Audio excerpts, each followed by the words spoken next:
Okay, tell me something about yourself. Sir मेरा नाम सम्राट है। Get out. आपने अभी तक मेरा इंटरव्यू भी नहीं लिया है, आप मुझे रिजेक्ट कैसे कर सकते हैं? इंटरव्यू मैं ले रहा हूँ, ना कि तुम। तो मुझे डिसाइड करना है कि मुझे किसे रखना है और किसे नहीं। तुम जा सकते हो।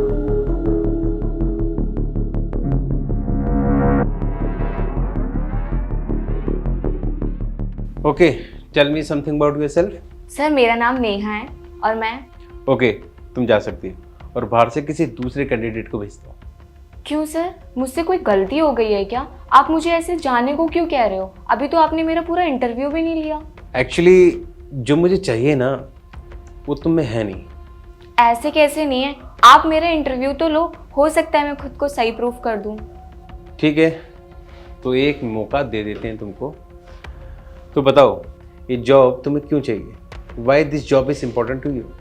सर ये जॉब मेरे लिए इसलिए इम्पॉर्टेंट है क्योंकि मुझे अपने घर की EMI पे करनी है और मुझे ऐसा लगता है कि जॉब के बिना लाइफ कुछ भी नहीं है और जॉब हमारे लिए बहुत इम्पॉर्टेंट है। ओके, मैं समझ गया हूँ, but you are not the right person for this job. आप जा सकते हो।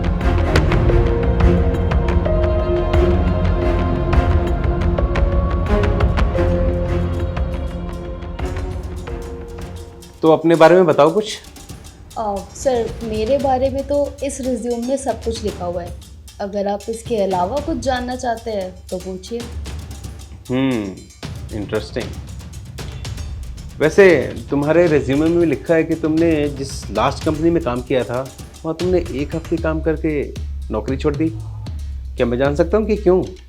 वो सर एक्चुअली क्या है ना, जब मैं वहाँ जॉब पे लगी थी तो मुझे वहाँ पे थोड़ा अजीब सा लगा था। लेकिन उनके काम करने का ना तरीका मुझे पसंद नहीं था। वो लोग ना रिस्क नहीं लेना चाहते थे किसी भी काम में। अब मुझे रिस्क लेना बहुत पसंद है एंड मुझे लगता है कि बिना रिस्क के ना कोई काम नहीं हो सकता। तो उन्हें मेरे आइडियाज़ पसंद नहीं थे और मुझे उनके काम करने का तरीका पसंद नहीं आया। बस इसीलिए मुझे वहाँ से जॉब छोड़नी पड़ी। ओके, तो मुझे ये बताओ कि ये जॉब तुम्हें क्यों चाहिए? आई एम श्योर तुम्हारे बिल्स होंगे, EMIs होंगी, उनको भरने के लिए, राइट? नहीं सर, अगर मुझे EMIs और या फिर अपने खर्चों के लिए ही जॉब करनी होती तो मैं अपनी प्रीवियस जॉब कभी नहीं छोड़ती। और मुझे जॉब करना पसंद है मेरी खुशी के लिए। मैं अपनी खुशी के लिए जॉब करती हूँ, ना कि EMIs और फिर अपने खर्चों के लिए। तो एक लास्ट बात बताओ, ये जो तुमने ड्रेस पहनी हुई है ना, ये थोड़ी कैजुअल है और तुमने देखा ही होगा हमारे जितने एम्प्लॉयज़ हैं वो फॉर्मल ड्रेस में आते हैं। तो अगर तुम्हें हमारी कंपनी ज्वाइन करनी है तो तुम्हें अपना थोड़ा पहनावा बदलना पड़ेगा, कैजुअल ड्रेस में आना पड़ेगा। सर आप एक काम कीजिए, ये जॉब ना आप किसी और को दे दीजिए। क्या? एक्चुअली सर क्या है ना, मुझे ऐसा लगता है कि इंसान को ना वही कपड़े पहनने चाहिए जिसे पहन के वो कॉन्फिडेंट फील करता हो। और आप तो मुझे मेरा कॉन्फिडेंट छोड़ने को ही बोल रहे हो, तो जब मुझे कॉन्फिडेंट ही नहीं होगा तो मैं काम कैसे करूँगी? और मुझे इन कपड़ों में ना बहुत कंफर्टेबल फील होता है, मुझे ये पसंद है। अब जॉब के लिए मैं कपड़ों को लेके कोई कॉम्प्रोमाइज़ नहीं कर सकती, तो इसीलिए आई एम रियली सॉरी, मैं यहाँ जॉब नहीं कर पाऊँगी। एंड सर आपको पता है, इंसान के ना टैलेंट को देखना चाहिए, उसके काम को देखना चाहिए, उसके कपड़ों से कोई मतलब नहीं है।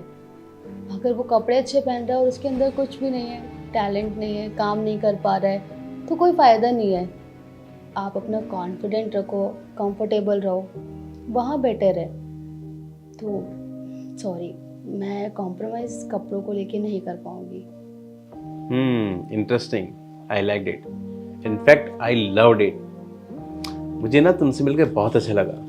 पता है, आज मैंने बहुत सारे लोगों का इंटरव्यू लिया है और मैंने देखा कि लोग ये जॉब करना तो चाहते हैं बट अपनी EMIs भरने के लिए, खर्चे पूरे करने के लिए, फैमिलीज के लिए, और कुछ लोग तो इस जॉब के लिए अपने आप को बदलने के लिए तैयार हो गए। पर तुम पहली ऐसी कैंडिडेट हो जिसने पूरे पॉजिटिव एटीट्यूड के साथ इस इंटरव्यू को अटेंड किया है। I like it. और सुनो, हमारी कंपनी में जॉब करने के लिए ना तुम्हें अपने कंफर्ट जोन से बाहर निकलने की कोई ज़रूरत नहीं है, ठीक है?